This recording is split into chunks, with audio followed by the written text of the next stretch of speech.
பார்த்தீங்கன்னா ஒரு எஸ்பிசி மெட்டீரியலில் கிச்சன் ரெடி பண்ணியிருக்கோம். இது எல் ஷேப் கிச்சனு. இதில் பார்த்தீங்கன்னா 2 டைப் ஆஃப் ட்ராஸ் பண்ணியிருக்கோம். இது வந்து எஸ்எஸ்ல 304 கேட்டகரியில் பண்ணியிருக்கிறோம். வித் ப்ரொஃபைல் ஹேண்டில் நம்ம பண்ணி கொடுத்துருக்கோம். ஒரு பிளேட் வைக்கிற மாதிரி ஒரு பேஸ்கெட் வித் பார்ட்டிஷனோட, ஆல்ரெடி டிவைடர் இருக்கிற மாதிரி, கரண்டிலாம் வைக்கிற மாதிரி ஒரு பேஸ்கெட். இது இல்லாமல் ரெகுலராக ஒரு ஆயில் புலோட், டபுள் ட்ரே, இது கார்னர் கேஸ் போர்ஷன், இது ஃபுல் ஓப்பனிங் கிடைக்கும்.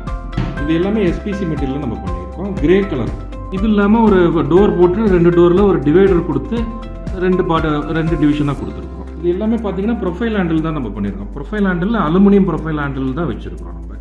இது இல்லாமல் இந்த ஸ்டோரேஜுக்காக, அடிஷ்னல் ஸ்டோரேஜுக்காக ஒரு பாக்ஸ் மாதிரி பண்ணியிருக்கு. இங்கே அடுப்புக்கு பக்கத்தில் ஸ்லைடிங்கில் கிளாஸ் டோர் வித் பாக்ஸ் பண்ணியிருக்கோம். இது இல்லாமல் எஸ்பிசியில் கிளாசி ஃபினிஷ், இது white Gounder with mixie Gounder 2 இடமே ப்ரொஃபைல் ஹேண்டில் போட்டு நம்ம பண்ணியிருக்கோம்.